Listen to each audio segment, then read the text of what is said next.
Pozdrav svima. Nalazimo se danas na samom sjeveru Pariza, u dijelu Clignancourt, odnosno Port de Clignancourt, koja je zadnja stanica linije metroa 4 koju smo vidjeli u prošlom videu. A danas nastavljamo po prugama, ali nećemo vidjeti ni vlakove, ni vozove, a ni metroe.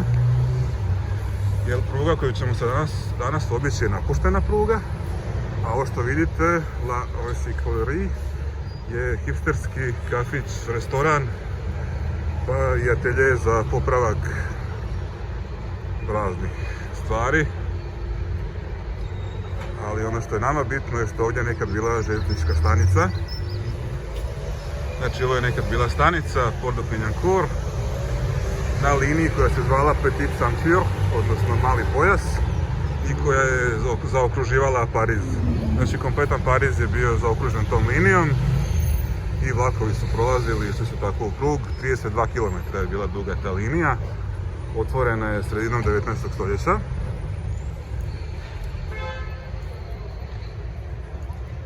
A zadnji putnički vlakovi njom su prošli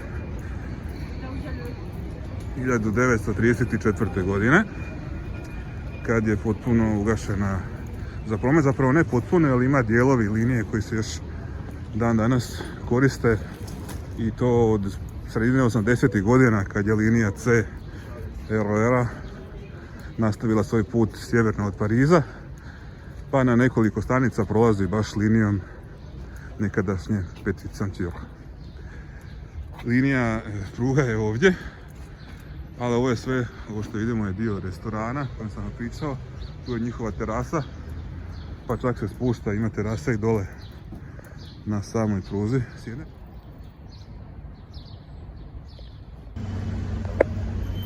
Evo ovdje možemo malo vidjeti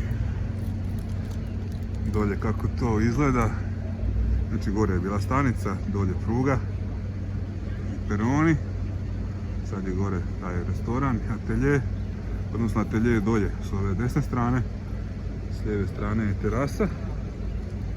Ovdje dolje ispod sad se ne vidi je uzgoj povrća, a preko čak sam vidio i piliće. Samo nažalost teško je jako snimiti zbog ovih ograda. Ovo je snimka sa sljedećeg mosta. Bili smo na onom tamo malo dalje, malo prije, znači ovo je zatvoreni dio, zatvoren za javnost.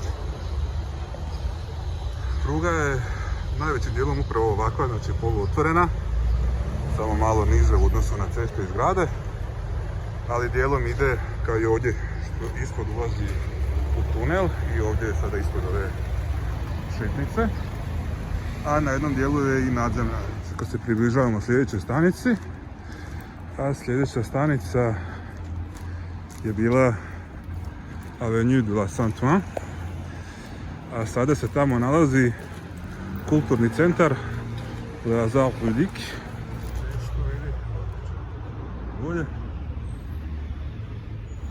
Znači, kao što sam rekao, pruga je 32 km, bilo je 30 stanica, što znači svakih kilometar i 70 metara u prosjeku je bila jedna stanica. Malo i okoline, zanimljiva zgrada.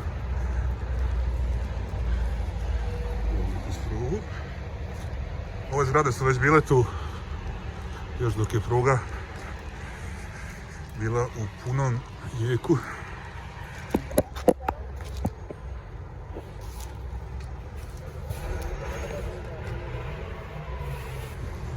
Evo ga, ovo je Hasard Ludique, znači nekadašnja stanica.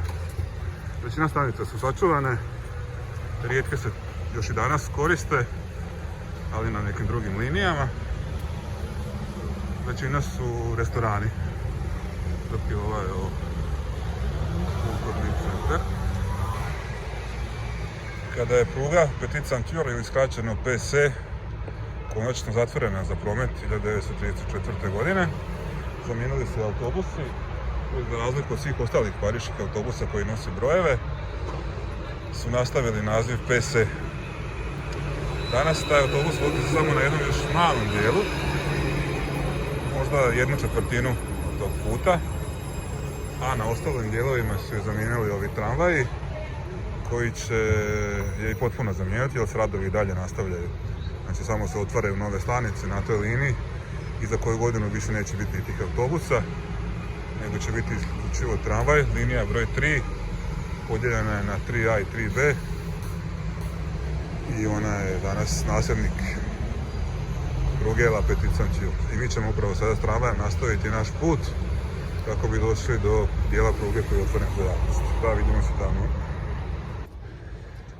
Nakon nekih 25 minuta vožnje tramvajem i 15 minuta pješice, evo nas u pariškom 19. arondismanu na sjeveroistoku Pariza, kanal Saint-Martin.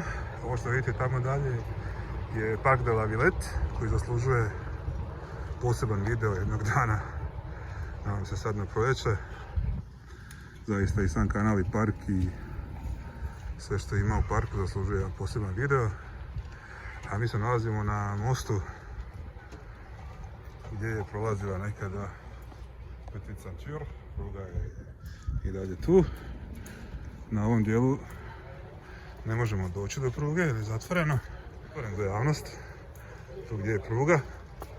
A tamo malo dalje, sad ćemo se spustiti dolje.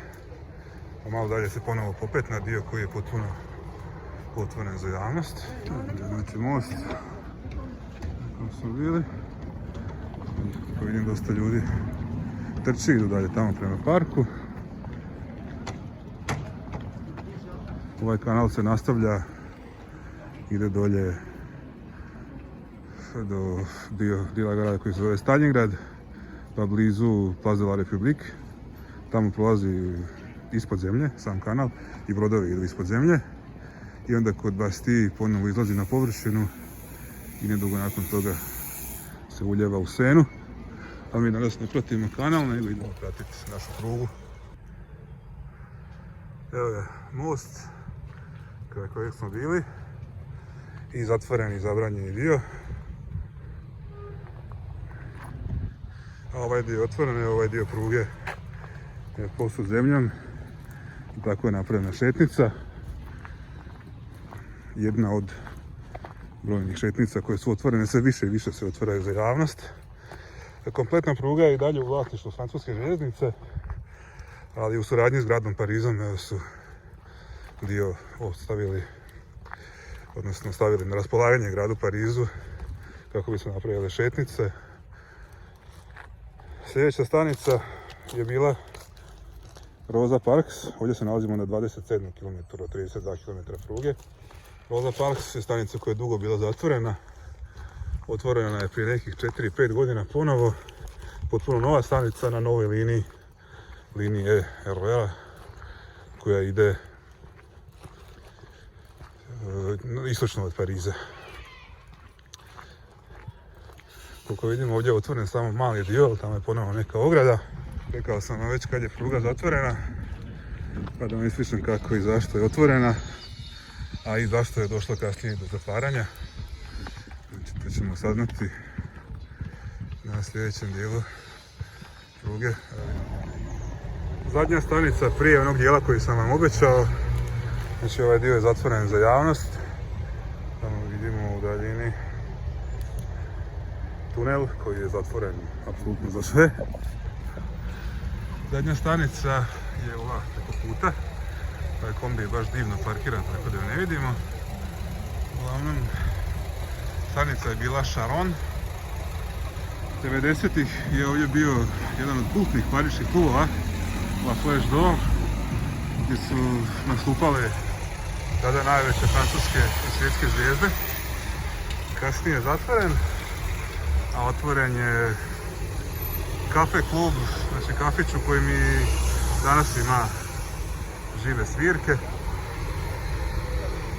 Ne u toj mjeri i nije ni približno tako popularan kao što je bio 90-ih, ali još uvijek se nešto događa. Znači zatvoreno je naravno zbog covida, kao što i ovdje piše.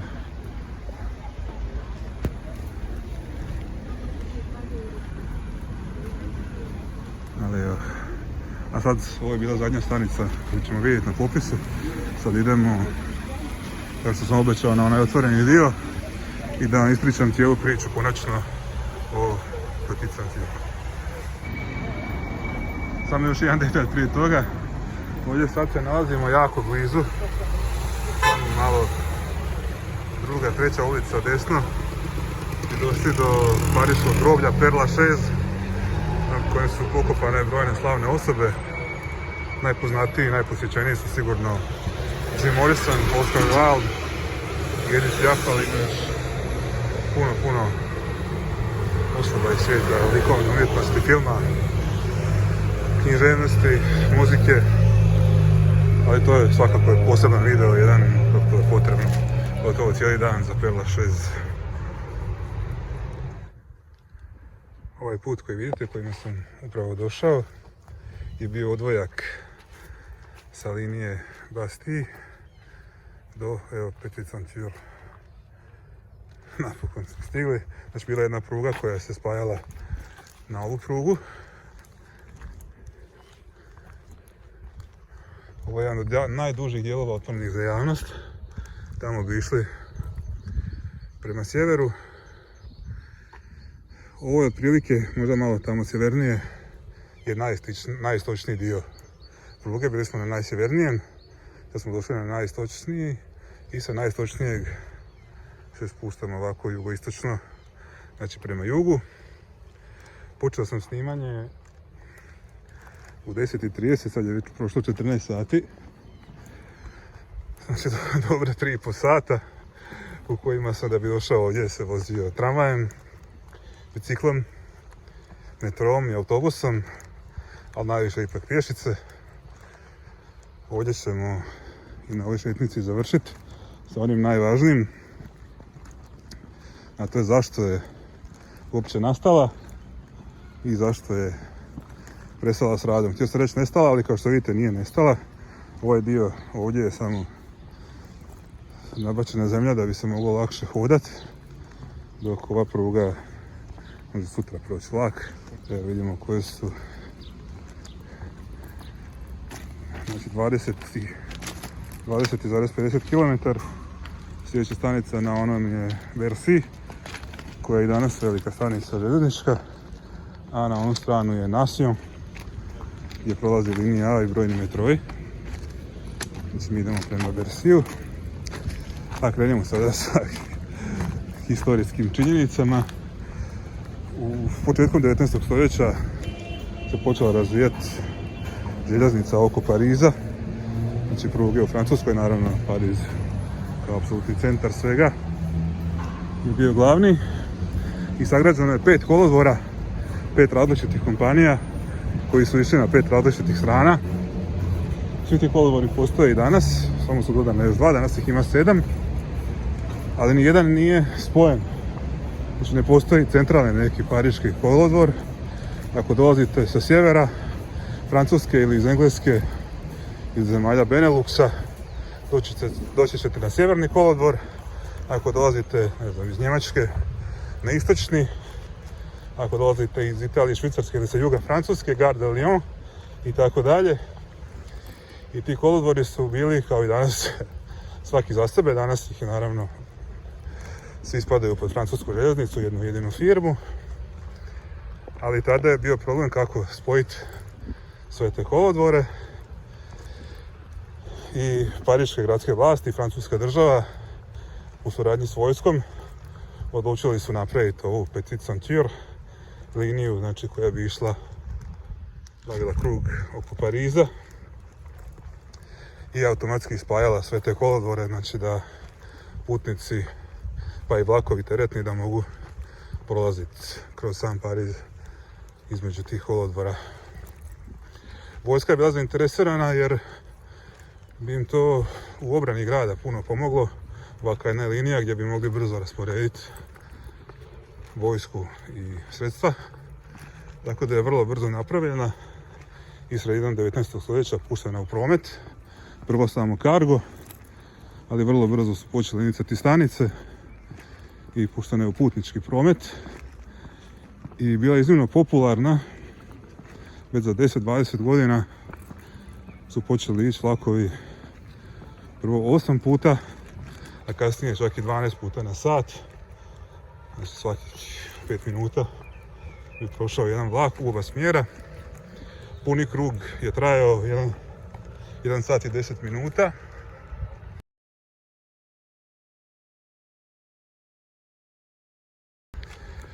I već tamo do kraja 19. stoljeća prevozila je i do 100.000 putnika dnevno. Ova Petite Ceinture, oko 39 milijuna putnika godišnje.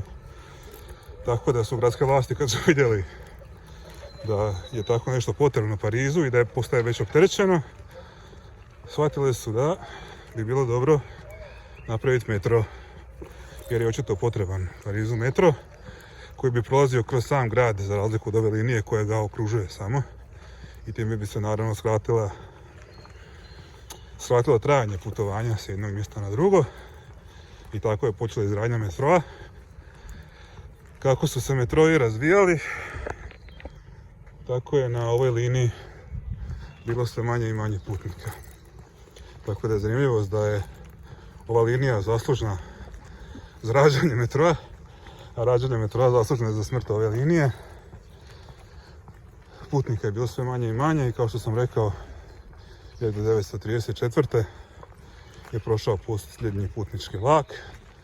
Nastavili su još teretni vlakovi, još nekoliko desetljeća su nastavili prometovati. Kasnije su i oni prestali većim dijelom linije, samo su neki tuneli i mali dijelovi linije ostali u upotrebi još, koji su spajali ove popularne stanice u Parizu. Čak je jedan putnički vlak koji je dolazio s juga, onaj popularni plavi vlak ili Le Train Bleu, koji je išao s juga Francuske iz Nice gore na sjever u Calais. On je prolazio jednim dijelom bez zaustavljanja, naravno samo u tranzitu, na jednim dijelom Petite Ceinture kako bi nastavio s juga na sjever. Do tamo početka 80-ih je i to zatvoreno i gotovo da nije bilo više prometa nikakvog, ali onda u sredinom 80-ih, kao što sam već rekao prije, linija C RER-a se širila na sjever i onda su iskoristili jedan dio, mislim da je 4 ili 5 stanica baš na samoj liniji Petite Ceinture i da danas znači u akciji i linija C prolazi kroz njih.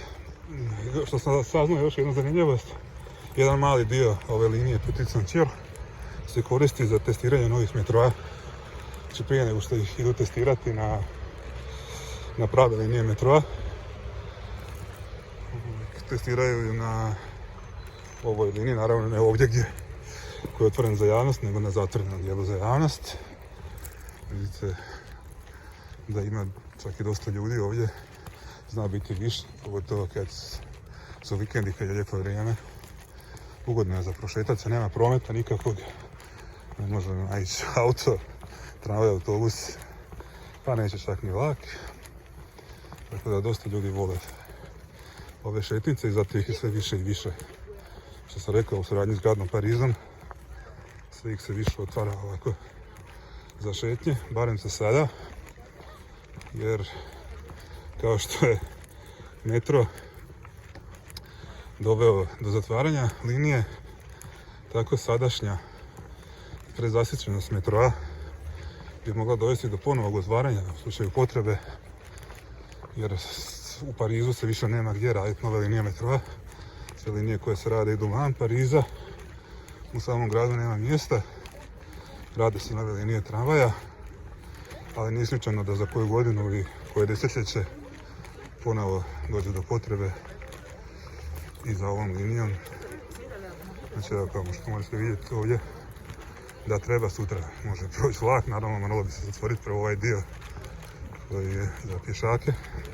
Evo ovdje dolazimo do kraja ovog dijela koji je otvoren za javnost, a samim tim i do kraja videa. Ima još posebno na jugozapadu ovako otvorenih šetnica, možda čak i ljepših od ove, ali već je puno vremena prošlo i već sam rekao sve što je zanimljivo. Tako ako ste slučajno u Parizu, možete ih otkriti sami, stavit ću mape negdje u ovom videu. Tako da slobodno pogledajte i ako budete htjeli malo prošetati daleko od ludnice i gradske vreve. Možete to učiniti tamo kasnije, evo se za zatvoreni dio. Dolazimo do mosta koji prelazi Senu. I ovdje se to završava. Evo je mali vrt. Još jednom hvala vam na gledanju. Nadam se da vam se video svidio. Da ste naučili nešto novo o Parizu. I možda posjetite Petit Saint-Cyr, a možda kad vi dođete bude ponovo i upotrebi. Vidimo se uskoro. Pozdrav svima!